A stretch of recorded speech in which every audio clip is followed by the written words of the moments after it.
This is Dream Power Radio, the place where your dreams turn into reality.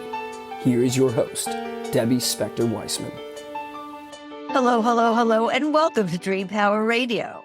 I'm your host, certified dream life coach, Debbie Spector-Weissman. This is the place where we talk about dreams, both daytime and nighttime dreams, and how you can use them to make the internal shift to a life you love and rediscover the truth of who you really are. One of the things I love about doing this podcast, and in fact, one of the reasons I started it in the first place, is that I get to meet the most fascinating people and learn about ideas and practices I'd probably never know about otherwise. Today's episode reflects this. We're going to be speaking with a monk. Actually, to be specific, he's a former monk. And he has a lot to say about the ancient wisdom he studied and how it translates into our own personal and business lives. I don't know about you, but my image of a monk is an old man with a shaved head wearing robes and sandals who lives high up in the Himalayas and is as far removed from what I like to call real life as anyone, and someone who's totally disinterested in the ways of the modern world. But as you'll soon see, Madhu Dasa, also known as Madhu, doesn't fit into this stereotype at all. He's young, handsome, and now, as a conscious business and holistic coach, very much interested in making the Vedic arts accessible and relevant to everyone, and by doing so, helping his clients thrive physically, mentally, emotionally, and spiritually. And with that, welcome to Dream Power Radio, Madhu. So grateful to be here with you, Debbie, where we actually get to talk about transformational topics. Absolutely. Well, Madhu, before we get into what you teach, I want to go into your own journey a little bit. You were born into a family of monks, and as I understand it, your father tried to bribe you into becoming a monk. Tell me about that. Yeah. Well, lo and behold, I took the full bait and did become a monk. He just wanted to try to get me somewhat inclined into spirituality. And so growing up, they talked about all these quote unquote weird things that I thought were strange, at least in terms of spirituality, and not what most people were talking about, say, on TV or on the radio. And as any proper child, I was totally like, this is weird. This is my parents' weird spiritual thing. But when I was 16, my father said, I'll give you $100 if you read the Bhagavad Gita, which is an ancient literature teaching on the various concepts of yoga, and not necessarily yoga being the physical postures as we know it in the West, but rather yoga literally meaning connection and divine connection, how to connect with self and understand who we are, how to connect with divinity, how to connect with this universe, the nature around us, etc. And then I loved what I heard so much that I dove in head first and did wind up shaving my head and becoming a monk. Well, what was it like spending all those years in a monastery? I mean, did you ever believe that you, after that, be able to come back and fit into the modern world? I don't know how much I actually considered that because it was so consuming. And there's such a focus on the presence. And there's a concept that you focus so much on the presence that the future has no choice but to happen beautifully. And so I never quite had the idea of what I would do when I grew up, per se. But I did know that becoming a monk and living in what I call like a spiritual frat house, which means like you're in a monastery with a bunch of other, in my case, men, women are with women, men are with men. And waking up too early to do meditation and do various services throughout the day. It was so consuming and so blissful that honestly, I never had a conception of what will I do next. And it wasn't until about 4.5 years into being a monk where with my teachers, they were like, hey, it might be time to become a quote unquote normal person again. And which is what most 99% of monks do. They're student monks and then they graduate to become normal people and integrate what you learn as being a monk into society as you start to live in a house and create a family and all of that jazz. So not necessarily being a practicing monk. Yes. And so there are, we call the 1%ers. There are some monks that go to be lifelong celibate monks. And that's that more cliche that we see where it's like the old man with the shaven head up in the mountains. And I have many friends of which who fit that bill. But most of us, 90-something% of monks, we will graduate at some point to become integrated back in society, to take what we learned as a way of to not be a taker in this world, but be a giver, try to be a contributor and actually improve the quality and the consciousness of the world around us. Okay, so I want to get into a little bit about what it is that you practice and teach. And I think it was described as the Vedic arts. So can you explain what that is and what someone who's not a monk can get out of it? Absolutely. So the Sanskrit term Veda literally means knowledge. And so when we talk about Vedic arts, we're really talking about like the ancient wisdom literatures from the East. And these literatures were only written down about 5,000 years ago. That's it. And they're still practiced today. So these Vedic arts or these wisdom literatures teach everything from Ayurveda, which is improving the quality of life, to the Dhanurveda and martial arts. I mean, anything you can practically imagine, there's ancient knowledge books on it. Specifically, the Vedic arts that we refer to here are the ways in which to improve the quality of our life through these ancient teachings. Veda, this term, it's almost like in English, we have ology, like the science of or like the knowledge of something. So Ayurveda, for instance, Ayur in Sanskrit means the quality of life, and Veda means the study of or the knowledge of.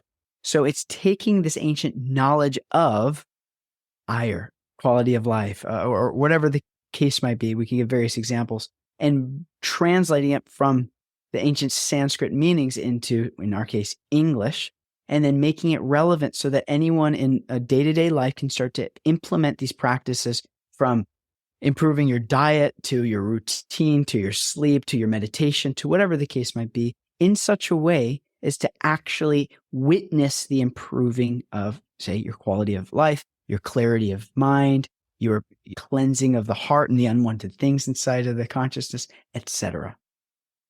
A couple of months ago, I actually interviewed someone who practices Ayurvedic medicine. Is that something you do as well?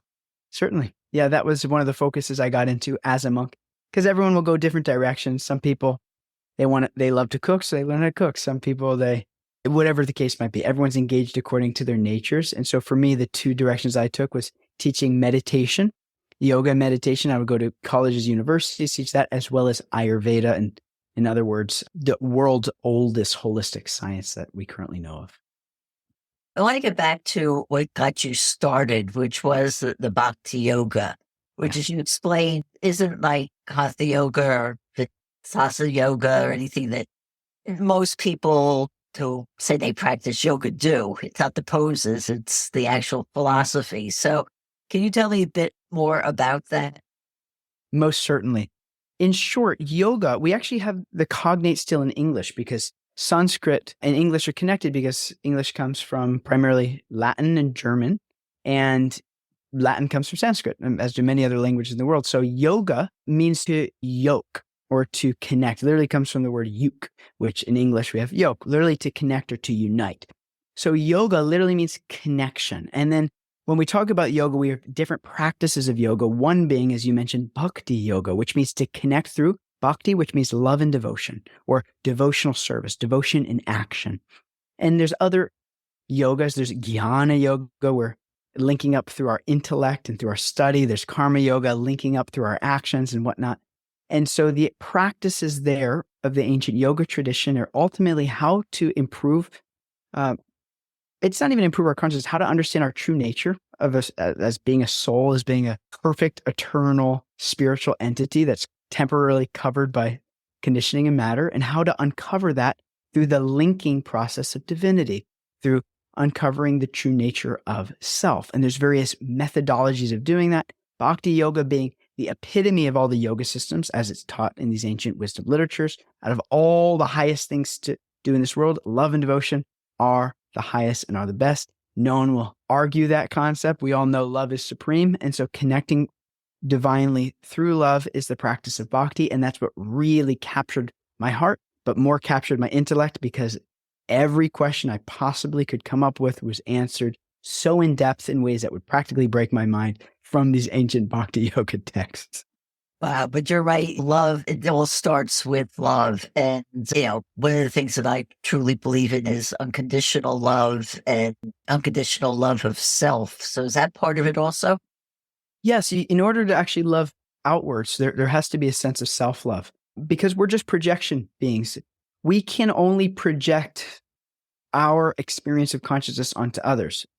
We can't doubt that we're conscious, because the fact that I can even ask myself, am I conscious, is an indication that I am conscious. So there's no question if I am conscious, But I will never know with certainty empirically if someone else is a conscious living entity, but I can then project and extrapolate from my own experience that other living entities are also conscious, sentient souls or entities. And so from that sense of projection, we can understand that if I have internal self-hatred, then I will find all the evidence in the world to encourage that idea that I deserve to hate myself, or whatever story we tell ourselves, the mind is constantly just trying to give evidence, provide evidence to make that true, which is why people focus so much on positive affirmations, because if you tell your mind something enough times, you'll start to actually believe it. That's why a liar believes their lies the more they tell them and actually believes it to be true. And so in that same way, if we don't practice self-love, then it's very difficult to actually give full unconditional love outwards. So that unconditional love to ourselves is an essential practice to be able to properly connect or link through love with others. Well, how do you help someone who maybe before seeing you or getting in touch with you didn't have that sense of self-love? How do you nurture that?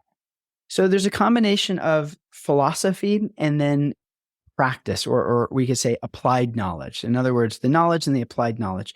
The philosophy portion of what I'm referring to really means a proper conception of self, because until we understand what am I as a little, like, am I just this meat suit blob that just grows and then stinks sometimes and dies? And what is the purpose of all this? It's actually bewildering if we don't have something to ground us.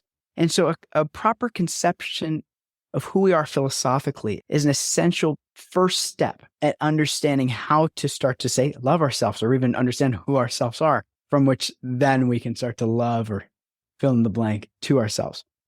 The ancient yoga literatures, these ancient Vedic texts, they teach that the nature of the soul is eternal, blissful, and full of knowledge. And really what that means is that we know that we're not the body, because God forbid somebody chops my finger off. Am I less of a person? Somebody cuts the whole arm off? No, because the body is constantly changing. Every 7 years, every cell in the body is renewed. That means we've reincarnated, taken a new carne every 7 years. So if you're over, say, 21, congrats, and you're at least 3 reincarnations in.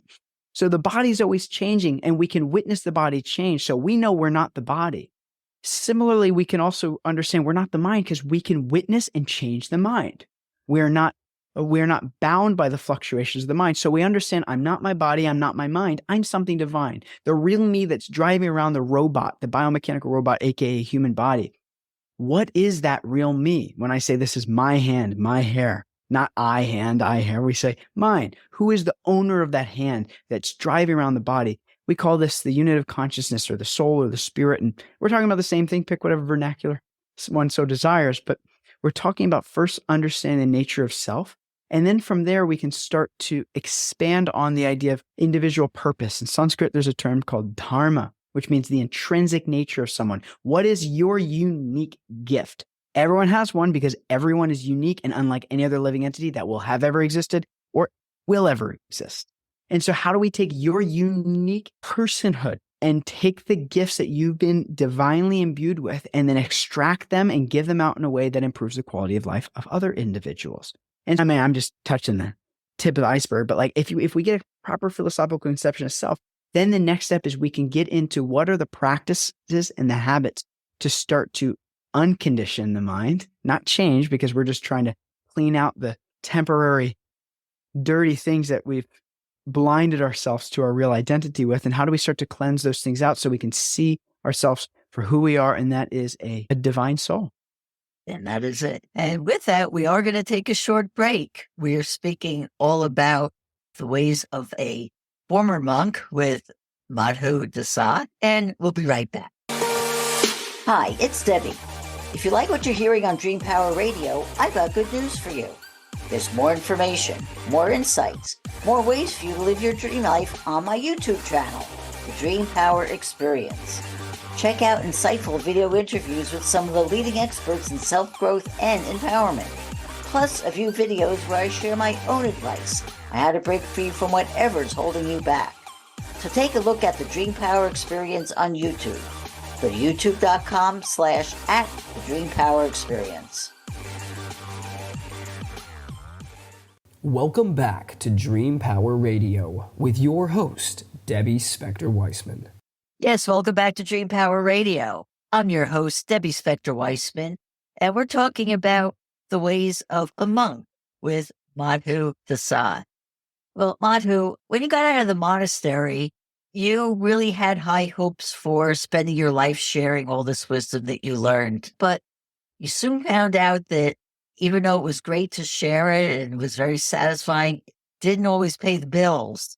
What do you believe held you back at that point from being both spiritually and financially rich? Yeah, certainly. I mean, you said it well, and that is that there was no lack of desire to share. However, after a few years of really giving it my all and looking at the bank account and going, oh, all the time, and being so below the poverty line, I realized very quickly that just like anything else in life that we want to be good at, the first step is proper education, proper acquisition of knowledge. And so really what it took for me first and foremost was the knowledge and developing the skills of how to become financially literate. In other words, how does one actually sustainably bring money into our life in a way that's with integrity, where you're never having to be manipulative or salesy or some of those negative connotations that can come in with business? How does one do it with strength and integrity in a way that's actually going to be of service? And so it took years of education. I mean, I'm still educating myself, and I probably will for the rest of my life, but years of starting to get familiar with the concepts of how to utilize the energy that is money, which isn't good, which isn't bad, it just is. And how to utilize money in such a way as it amplifies what's happening internally. If you got good ideas, the money will help create those good ideas into reality. If you got quote unquote bad ideas, it will also help get those bad ideas into reality. So really just getting a proper conception of what money is and how to bring about it in an integral way that will help me and help others with that money. And you also believe that money is energy? Well, certainly. I mean, there's an example of a knife. A knife isn't good or bad. It could be used by a surgeon to perform surgery and save someone's life. It could also be used to stab someone to take their life. So the knife was never good or bad. It was an energy that somebody utilized that facilitated their desire. So similarly, money, it's not good or bad, but it shows you what's on your mind and what needs to be worked on.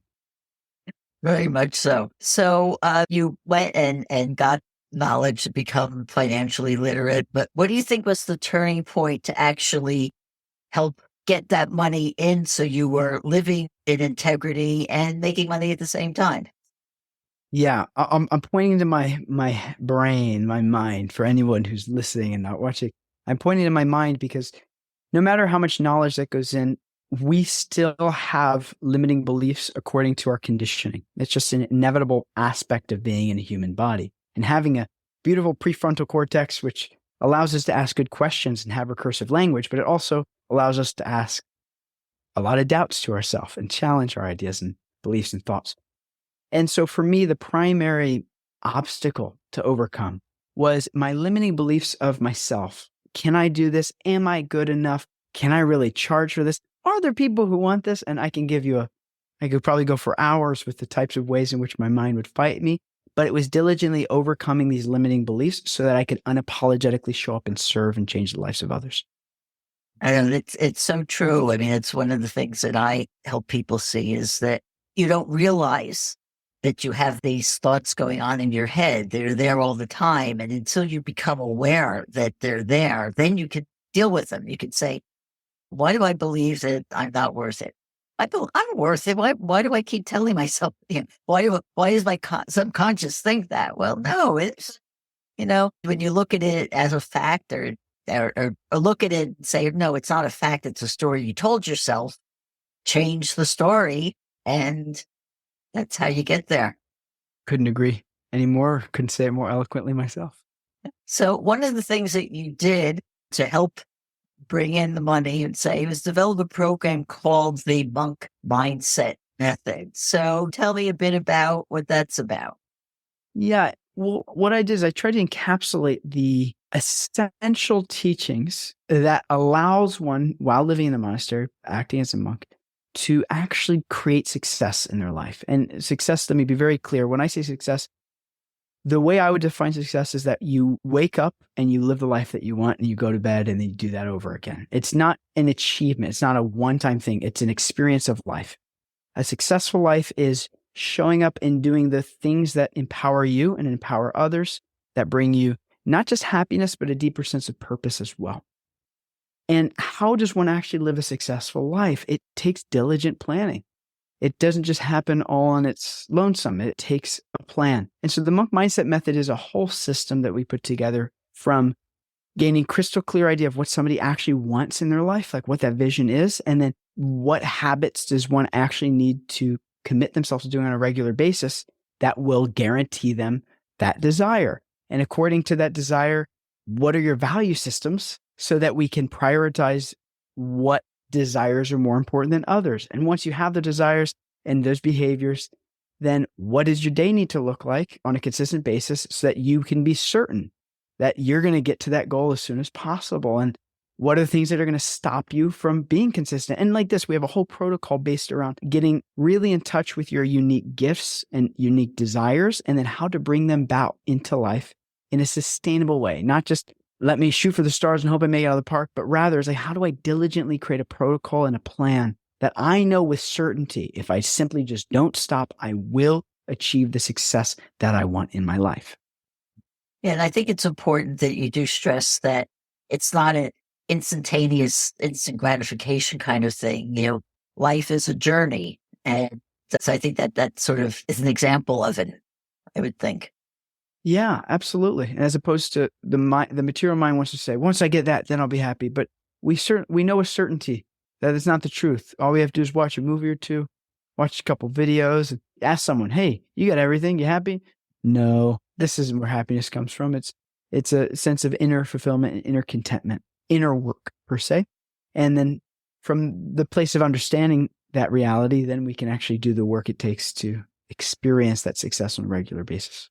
And this teaching helps people not only in their personal life, but also in their business life as well, right? Essentially. Yeah, it is so, whatever success we've gotten to in our business, and I'm very grateful for our situation, it's because of creating an explicit plan and using the monk mindset method, and then following through with it in a way that eventually provided us a situation. One of the things I like to do when talking with people about systems they have is to have an example. So do you have an example of somebody who has been able to thrive using this system? Yeah. How long do you have? No. Well, I'm grateful that we've had hundreds of clients that have gone through our different programs and protocols. So certainly we have endless names, from people you've never heard of to politicians and actors and whatever the case might be. But more important is one for themselves experiencing a modicum of transformation. And let me give you examples. If we're in a dark cave and somebody tells us, oh man, there's this cool thing outside which is called a light globe, and it's like a sun and it beams light, and we'll say, yeah, I've never seen that.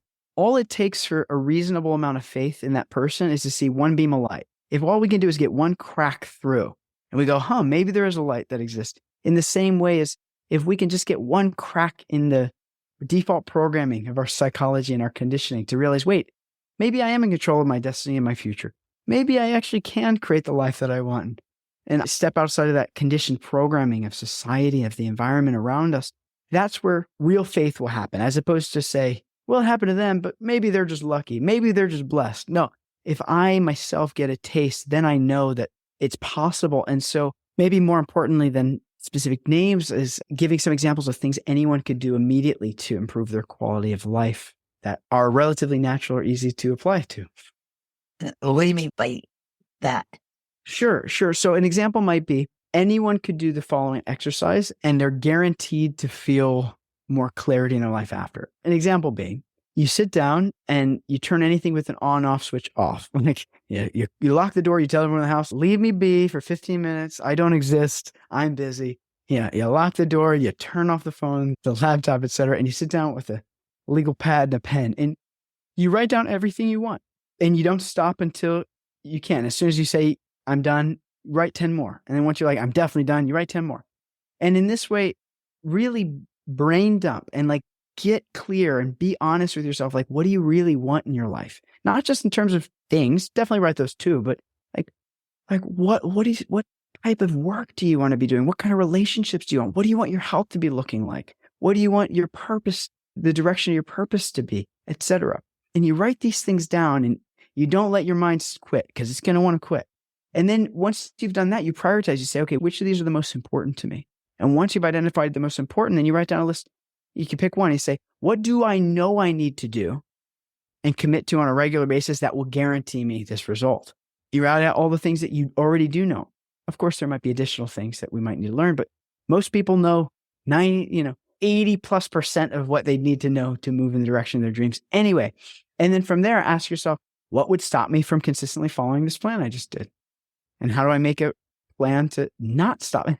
And like this, I mean, these are just a few examples of ways in which anyone could immediately sit down. And when you're done, when you unlock that door and turn the light back on, well, you need a little light to write, but you know what I mean.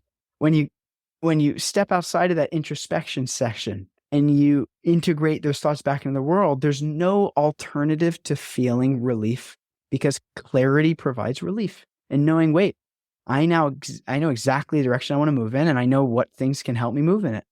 And in this way, one will feel successful, actually. Exactly. Getting that sense of self-awareness that you wouldn't have otherwise by really getting within and getting to think about things you probably would have not thought about otherwise. Yes. Well said. Yes. Well, for those of you listening on the podcast that you can't see, but behind Madhu is a wall full of guitars, violins, and other kind of musical instruments. So obviously one of your passions is also as a musician. So tell me, is there a spiritual relationship between the Vedic arts and music? It certainly is. And the cool thing with music is 100% of people like it. If you ask 100% of people, you say, you like music? Everyone says, yeah. The style of the music, that's a detail, but 100% of people like music. And it's a language. It's a language that can be learned by anyone, just like any other language, but it's a unique kind of language in that other than linguistic languages that are out there, it is a language that you can communicate with anyone around the world because, again, everyone likes music. So I took a fascination to it when I was young and studied very deeply into music theory and various aspects of arts. And you can only see about half of the instruments. On the other side of the room, we've got all types of drums and flutes and pianos and anyway, a lot more. And so I took a great fascination to it. And one of the biggest things that drew me to the practice of bhakti yoga, to which I want to dedicate 5 years of my life learning and studying as a monk, was that one of the primary practices is called kirtan. Now, kirtan literally means chanting divine names accompanied by rhythm and melody. In other words, by music, by playing instruments, and then chanting mantras on top of that. Or mantra literally means manasa, means the mind, and trayate means to deliver or to free. So these two Sanskrit words together, mantra means to free or to deliver the mind.